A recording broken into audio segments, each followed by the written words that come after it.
आरपीआयचे जिल्हाध्यक्ष संजय गाडे यांची मुलाखत घेण्यासाठी आपण या ठिकाणी त्यांच्या कार्यालयात आलो आहोत. तात्या, प्रथमतः तुमचे आमच्या या चॅनलमध्ये सहर्ष स्वागत. आगामी निवडणूक आहेत. आगामी निवडणुकीसाठी आरपीआयची स्वतंत्र भूमिका काय आहे? खरं म्हटलं तर आपल्या चॅनलचं मनपूर्वक आभारी. निवडणुकीची प्रक्रिया अधोरेखित झाली की वंचित पीडित घटकाकडं कुणीही लक्ष देत नाही. हल्ली पेड न्यूजचा जमाना आहे.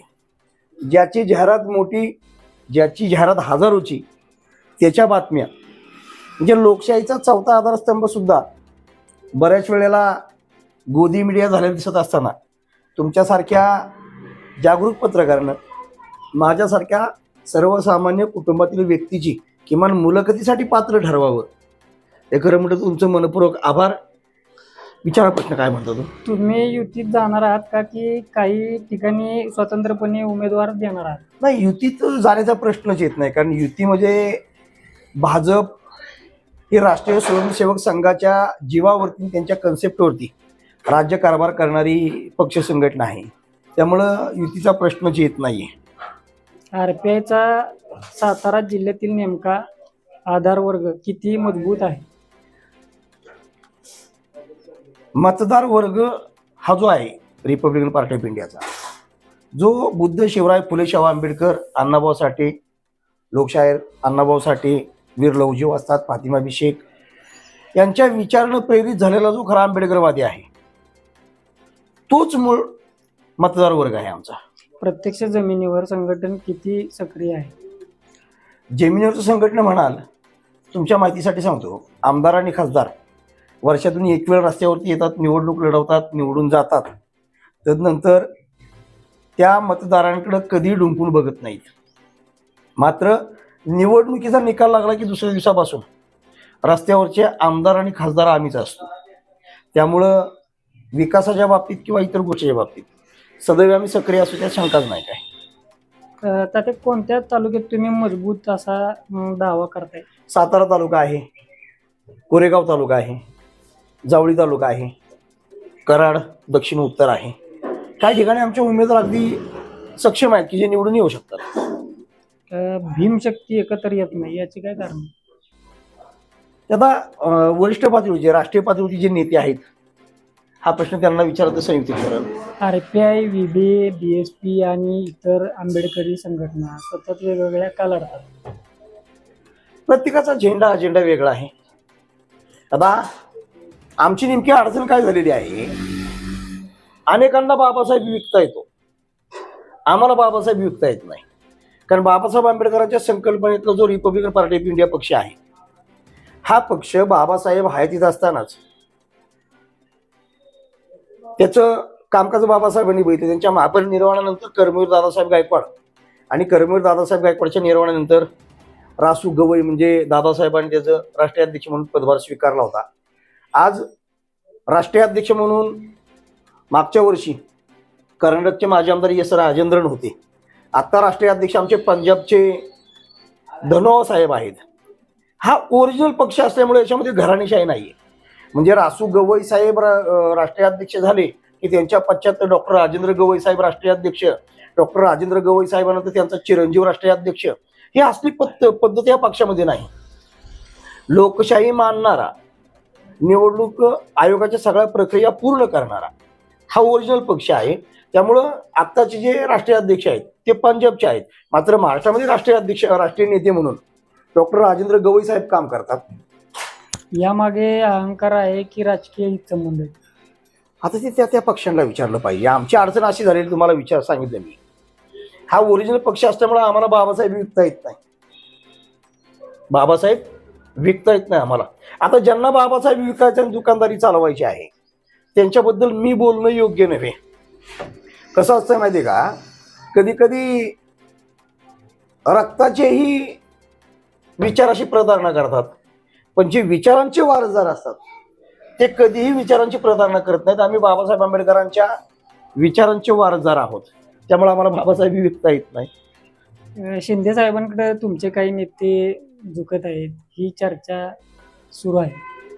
आमचे काही नेते मुळात आमचा कुठलाही नेता शिंदेसाहेब, कुठले शशिकांत शिंदेसाहेब की एकनाथ शिंदेसाहेब, एकनाथ शिंदे साहेब. एकनाथ शिंदेसाहेबांकडे. आता शेवटी काय सांगते तुम्हाला, ज्यांना दुकानदारी चालवायची आहे, ज्यांना तत्व, निष्ठा किंवा चळवळ, समाज याचं काहीही घेणे देणं नाही, सोयीसुतक नाही, ती वळवळ करण्यासाठी कुठेही झुकतात आणि कुठेही वागतात. तुम्ही अशा पॉलिटिकल मायग्रेनला कसं बघताय? नाहीये, अगदी ती विचार सुद्धा म्हणजे दुर्लक्षित केलेलं बरं. कारण घाणीत जर दगड मारला तर ती घाण अंगावर उडत असते, त्यामुळे तिकडे दुर्लक्ष केलेलंच बरं. जिल्ह्यातील दलित वस्तीतील मूलभूत प्रश्न सोडवण्यासाठी तुम्ही काय ठोस पावले उचलली? त्यासाठी तर निवडणूक आम्ही लढवतोय ना. दलित वस्तीतील मूलभूत प्रश्न सोडवायचे असतील तर किमान त्या लोकांनी आम्हाला निवडून दिलं पाहिजे. निवडून दिले तर आम्ही त्यांचे प्रश्न सोडवणार आहे.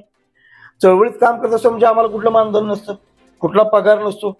चळवळीत काम करणं म्हणजे घरच्या भाकरी खाऊन, घरचं खाऊन लष्कराच्या भाकरी भाजणं हा प्रकार आहे. मात्र हे करणं गरजेचं आहे. चळवळ जिवंत ठेवायची असेल तर कार्यकर्ता जिवंत राहायला पाहिजे, आणि कार्यकर्ते जिवंत ठेवण्याचं लक्षण म्हणजे निवडणूक लढवणं. RPI निवडणुकीत जिंकण्यासाठी, संधी वाढवण्यासाठी कोणती नवीन रणनीती तुमची? नाही, सध्या तर आमची रणनीती हीच आहे. महाविकास आघाडी विशेषतः राष्ट्रवादी काँग्रेस पक्षाबरोबर निवडणूक लढवणं आणि त्या पक्षाबरोबर निवडणूक लढवत असताना आपला एका दुसरा उमेदवार विजय कसा होईल याच्याकडे लक्ष केंद्रित करणं. बोथ कम्युनिटी असेल, सोशल मीडिया असेल, टीम, डोर टू डोअर मोहीम असेल, सामुदायिक संपर्क, याबाबत तुमचं धोरण काय? समुदाय संपर्क आणि डोर टू डोअर याच्यावरती आम्ही जास्त भर देतो. कारण पैसा, दारू, मटण या गोष्टी पुरवून तरुण वर्ग व्यसनाधीन करण्याइतपत आम्ही सक्षम नाही, नव्हे ते आमच्या तत्वात बसत नाही. त्यामुळं डोर टू डोअर प्रचार करणं, समुदायाशी संवाद साधणं आणि शिवराय फुले शाहू आंबेडकरी विचार त्यांच्यावरती बिंबवणं हाच आमचा मूळ दाब आहे. मागील निवडणुकीमध्ये मिळालेली मते कमी का मिळाली? मागील निवडणुकीमध्ये मिळालेली मते कमी का मिळाली? मला वाटत नाही कमी मतं मिळाली करणार का? त्याला जोडून प्रश्न, कोणत्या चुका पुन्हा होऊ नयेत यासाठी तुम्ही काय करणार? नाही, मला वाटत नाही कुठल्या चुका झाल्यात म्हणून. जी मतं मिळाली तीही मतं काही कमी मिळालेली नाही. आपण जर सातारा नगर परिषदेचं उदाहरण घेतलं तर विद्यमान आमचे जिल्हाध्यक्ष आदरणीय गणेशजी भिशे साहेब, ते शहरी जिल्हाध्यक्ष म्हणून RPI काम करतात. मी ग्रामीणचा जिल्हाध्यक्ष म्हणून काम करतोय. गणेशजी भिशे साहेब नगर परिषदेला निवडणुकीला उभे राहिलेत. त्यांना 2234 मतदान पडलेलं आहे. ज्या सातारा शहरामध्ये प्रस्थापितांनी एका मताची किंमत 35,000 ठरवली, सातारा नगर परिषदेमध्ये 20 कोटीचा पाऊस पडला.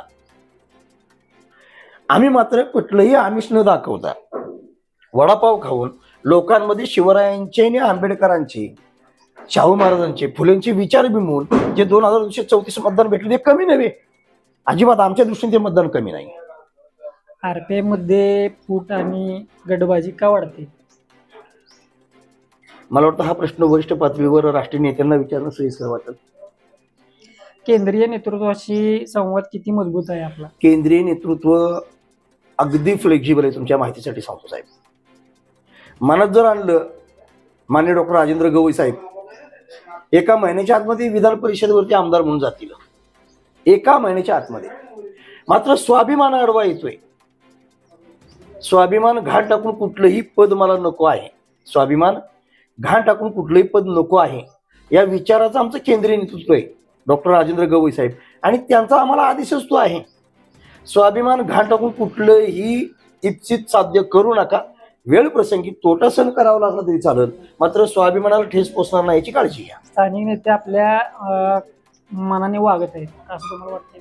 अजिबात नाही. स्थानिक नेत्यांबाबत किमान माझ्या पक्षामध्ये तरी असा कुठला प्रकार नाहीये. BJP असेल, NCP असेल, काँग्रेस या तिन्ही मोठ्या पक्षांच्या तुलनेत तुमची ताकद लोकांपर्यंत कशी वाढवणार तुम्ही? सध्याला EVMचं सरकार आहे, सध्याला EVMचं सरकार आहे. आम्ही आमची भूमिका लोकांपर्यंत पोहोचवतोय. लोक भरभरून आम्हाला मतदान करत आहेत, लोक भरभरून मतदान करतायत. मात्र आमचं मतदान ईव्हीएम पळवतंय आणि ते कमळाबाईच्या गळ्यात घालतंय. हा प्रकार झालेला आहे. त्यामुळे लोक सुज्ञ झालेत. लोकांनी सपशेल भाजपला नाकारलेला आहे. मात्र भाजपनं साम दाम दंड भेद नीतीचा वापर करत, केंद्राचा आधार घेत, राज्यातल्या सत्तेचा दुरुपयोग करत, पक्ष फोडणं, चिन्ह पळवणं, दमदाटी करणं, ईडीची भीती दाखवणं, दाढी टाकणं, सोयीनुसार भ्रष्ट असतील त्यांना आपल्या पक्षात घेऊन वॉशिंग मशीनमधनं बाहेर काढणं, हे जे सामदाम दंड भेद नीतीचा प्रकार चालवलेला आहे भाजपचा, हे भाजपचं मिसाईल भाजपवरतीच उलटणार आहे. थोडा वेळ लागेल. लोक आम्हाला मतदान करत नाहीत असं नाही, भरभरून लोक मतदान करतात. पण साला आमचं मतदान ईव्हीएम पळवतंय. लोकांनी आरपीआयला का मतदान करावं, तुम्हाला काय वाटतं? चळवळ जीवन ठेवायची असेल तर आरपीआय शिवाय पर्याय नाही साहेब. चळवळ जिवंत ठेवायची असेल, चळवळ फक्त चळवळ म्हटलंय मी, आंबेडकरी चळवळ नव्हे. शिवरायांची चळवळ जरी जिवंत ठेवायची असेल तरी रिपब्लिकन पार्टी ऑफ इंडिया शिवाय पर्याय नव्हे. त्याचं कारण तुम्हाला सांगतो. महागाईवरती प्रस्तावित पक्ष बोलायला मागत नाहीत, सत्ताधारी असो किंवा विरोधक असो. भ्रष्टाचारावरती सत्ताधारी बोलायला मागत नाहीत, विरोधक बोलायला मागत नाहीत. म्हणजे दो चोर मावशे भाई भाई म्हणतात ना, अशातला प्रकार आहे. आणि अशा वेळेला एक जिल्हा मला असा दाखवा की ज्या जिल्ह्यामध्ये ह्या आठवड्यामध्ये रिपब्लिकन पार्टी ऑफ इंडियाचं पर्यायाने दलित संघटनेचं, पर्यायीने पुरोगामी संघटनेचं आंदोलन किंवा मोर्चा झालेला नाही, असा एक जिल्हा दाखवा, एक तालुका दाखवा. आम्ही अलर्ट आहोत म्हणून तर मदमस्त सत्ताधाऱ्यांना थोडाफार का व्हायना पण तो चाप बसलेला आहे. जागा वाटपाचा तिढा सुटला नाही तर आरपीआय काय भूमिका घेणार? मला वाटत नाही जागा वाटपाचा तिढा होईल म्हणून. शशिकांतजी शिंदे साहेबांच्या काल बोलण्यातून जाणवलं. त्यांनी 20 मिनिटं चर्चेशी आमच्या बरोबर दिली आणि प्रत्यक्ष गवई साहेबांशी चर्चा केलेली आहे. त्यामुळं जागा वाटपाचा विषय मुद्दा प्रतिष्ठेचा करतील आणि आरपीआयला डावलतील असं सध्या तरी मला वाटत नाही. त्याच्यानंतर आजच आम्ही राष्ट्रवादी काँग्रेसचे जिल्हा सरचिटणीस राजकुमार पाटील साहेबांशी चर्चा केली. त्यांना आम्ही आमची यादी दिली. त्यांनी प्रत्यक्ष जिल्हाध्यक्ष, माजी महसूल मंत्री, माजी आमदार बाळासाहेब पाटलांना त्या सगळ्या गोष्टी कळवल्यात. प्रत्यक्ष बाळासाहेब पाटलांशी माझी फोनवरून चर्चा झालेली आहे. त्यामुळे जागा वाटपाचा तिढा वगैरे काय होणार नाही. स्वतंत्र लढणार, बंडखोरी होणार का मग की तडजोड होणार? नाही, आमची तर भूमिका एवढ्याला अशी आहे, नो कॉम्प्रोमाइज. आमच्या वेळेला भूमिका नो कॉम्प्रोमाइज. भले आमच्या पदरात जेही काही पडेल ते स्वाभिमान पडेल, पण कॉम्प्रोमाइज नाही. मागील 5 वर्षात आरपीआयने जिल्ह्यात कोणकोणती सामाजिक असेल कायदेशीर लढे उभे केलेत, दलित अत्याचार प्रकरण, इतर मागासवर्गीयांचे प्रश्न, रोजगार असेल, शैक्षणिक असेल, अशा मागण्या, त्याच्यावर तुमचं काय म्हणणं आहे? सोमनाथ सूर्यवंशी बौद्ध समाजाचा नव्हता साहेब. सोमनाथ सूर्यवंशी हा बौद्ध समाजाचा नव्हता, तो वडार समाजाचा होता. सोमनाथ सूर्यवंशीचा खून पोलिसांनी केला. त्या पोलिसांच्या विरोधात सगळ्यात अगोदर रस्त्यावर कोण उतरला असेल तर दलित संघटना आरपीआय उतरली. संतोष देशमुखचा खून झाला. संतोष देशमुख जयभीमचा नव्हता, बौद्ध समाजाचा नव्हता. सगळ्यात प्रथम रस्त्यावरती कोण उतरला असेल तर पर्यायानं दलित संघटना रिपब्लिकन पार्टी ऑफ इंडिया उतरलेली आहे. अगदी महिलांवरच्या अत्याचाराचं प्रमाण असेल, रस्त्यावरती पहिल्यांदा कोण उतरतो? आम्ही उतरतो. एवढंच नव्हे, तो जो शिवरायांचा खरोखर मावळा आहे, त्या गरीब गरजू मावळ्याला, मराठ्याला सुद्धा आरक्षण भेटलं पाहिजे ही भूमिका अधोरेखित करणारा हा भीमसैनिक आहे आणि हाच रिपब्लिकन पार्टी ऑफ इंडिया आहे. त्यामुळे वेळोवेळी प्रश्न उचलणं, शासनाला वेळोवेळी त्याची जाणीव आणून देणं किंवा उपद्रव मूल्य वाढवणं हीच तर आमची चळवळ आहे. शशिकांत शिंदे साहेबांकडे जाण्यापेक्षा आरपीआय सोबत राहण्याचं महत्व काय? आरपीआय सोबत कोणती आरपीआय? तुमची जी तुम्ही संघटना चालवता. अच्छा, म्हणजे मी शशिकांत शिंदेकडे न जाता आरपीआय मध्ये का राहतो? का राहता? माहितीये का, मी पहिल्यांदा तुम्हाला सांगितलं, आम्ही आमच्या तत्वाशी तडजोड करू शकत नाही. वेळप्रसंगी आम्ही आत्महत्या करू, मात्र आम्ही आमच्या तत्वाशी प्रतारणा करू शकत नाही. शशिकांत शिंदे साहेबांकडे जाण्याबद्दल दुमत काहीच नाहीये, काहीच दुमत नाही. मात्र बाबासाहेब आंबेडकरांचं एक वाक्य आहे, स्वतःच्या झोपडीत राहून स्वाभिमान जिवंत ठेवा, दुसऱ्याच्या महालात जाऊन फरशा पुसायचं काम करू नका, धुनी भांडीची कामं करू नका, पोतेगिरी करू नका. त्यामुळे राष्ट्रवादी काँग्रेस पक्षामध्ये गेल्यानंतर काही शिंदे साहेबांना जिल्हाध्यक्ष पद देणार नाहीत का? देतील. आज मी माझ्या रिपब्लिकन पार्टी ऑफ इंडियामध्ये 17 जिल्हाध्यक्ष म्हणून आहे. यदा काल जर शशिकांत शिंदे साहेब मला जिल्हाध्यक्षपद देणार असतील तर तसाही विचार करू. तुम्हाला असं का वाटतंय की आरपीआयने स्वतंत्र ओळख निर्माण करणं महत्वाचं आहे? मोठ्या पक्षांच्या सावलीत राहून आरपीआय वाढेल का? काय वाटतंय? अजिबात नाही. मोठ्या पक्षांच्या सावलीत राहून आमची रिपब्लिकन पार्टी ऑफ इंडिया कधीही वाढत नाही. आम्हाला आमचं वेगळं अस्तित्वच ठेवावं लागतं. आम्ही पहिल्यांदाच क्लिअर केलं की सत्ता हे आमचं उद्दिष्ट नाही, सत्ता हे आमचं इप्सित नाही आहे. सत्ताधाऱ्यांवर अंकुश ठेवणं हे आमचं उद्दिष्ट आणि इप्सित आहे.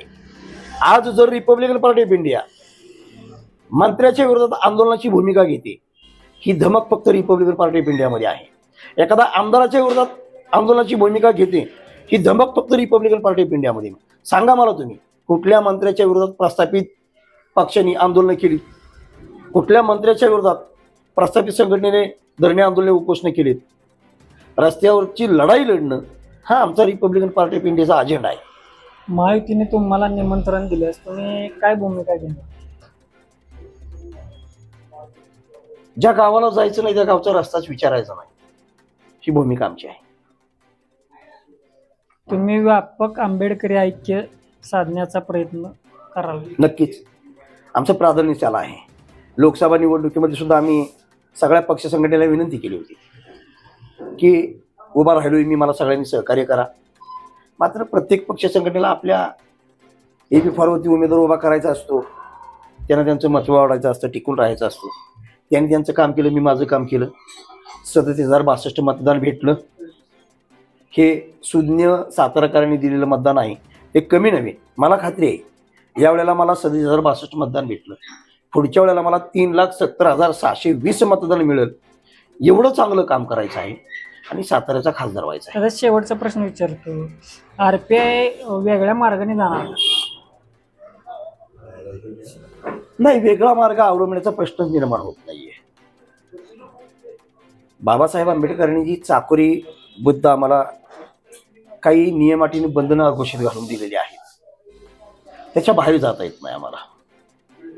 उद्या मोहन भागवत जरी म्हटलेत की संजय गाडे तुम्हाला मी शंकराचार्य करतो, तरी सुद्धा RSS मध्ये संजय गाडे जाणार नाही. वेळ प्रसंगी आत्महत्या करायला. हा, आता आमच्यातलेच काही चुकलेले, हुकलेले आणि भरकटलेले RSS मध्ये जाऊन संचलन करतायत.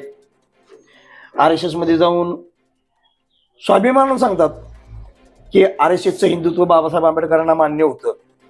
मी आपल्या माध्यमातून त्या सगळ्या हुकलेल्या आणि फुकलेल्या नेत्यांना सांगू इच्छितो, बाबासाहेब आंबेडकर ही फार दूरची गोष्ट झाली.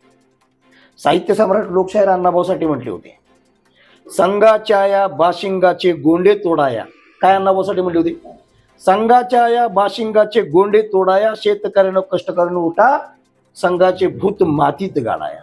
ह्या अण्णाभाऊ साठेंनी दिलेली शिकवण मातंग समाजातले काही भरकटलेले तरुण विसरलेत आणि ते स्वतः RSS मध्ये जाऊन संचलन करतायत. काही दिवसानंतर उनकी हालत धोबी का कुत्ता ना घर का ना घाटका अशी होणार आहे. पण हे ज्यावेळेला त्यांना कळणार त्यावेळेला वेळ निघून गेलेली असणार आहे. याच्याबरोबर कबीर म्हटलेत ना, कबीरने सुद्धा हे सांगितलं ना, वेद हमारे भेद है भैया, हम है वेद की माई, जिस वेद में मैं नहीं सो मैं जानत नाही. तरी सुद्धा जर यांना गोळवळकर, हेगडेवार, दीनदयाल उपाध्याय यांचे विचार महत्वाचे वाटत असतील तर लवकरच ह्यांचा अंत होणार आहे. विनाशकाली विपरीत बुद्धी म्हणावी लागेल, याच्यापुढे वेगळं काय नाही. नमस्कार तात्या. तात्यांनी आज वेळोवेळी काढून आपल्याला ह्या माध्यमाची मुलाखत दिली, त्याबद्दल तात्यांचे आभार तात्या. आणि सगळ्यात महत्त्वाचं, रिपब्लिकन पार्टी ऑफ इंडियाचे जिल्हाध्यक्ष, त्यांचा उद्या वाढदिवस आहे. त्यांना याच व्हिडिओच्या एक शेवटमध्ये माझ्या सर्व चॅनलच्या परिवाराकडून त्यांना इथं शुभेच्छा देतो. तात्या थांबतो. धन्यवाद. वाढदिवसाच्या निमित्ताने दिलेल्या शुभेच्छा मी मनपूर्वक स्वीकार करू. त्या माझ्या आयुष्यामध्ये मला प्रेरणादायी ठरतील. मात्र आपल्या चॅनलचं माझ्यासारख्या गिरणी कामगारांच्या मुलावरती असंच प्रेम कायमस्वरूपी अधोरेखित राहावं एवढी माफक अपेक्षा व्यक्त करतो. जय भीम, जय भारत, जय शिवराय.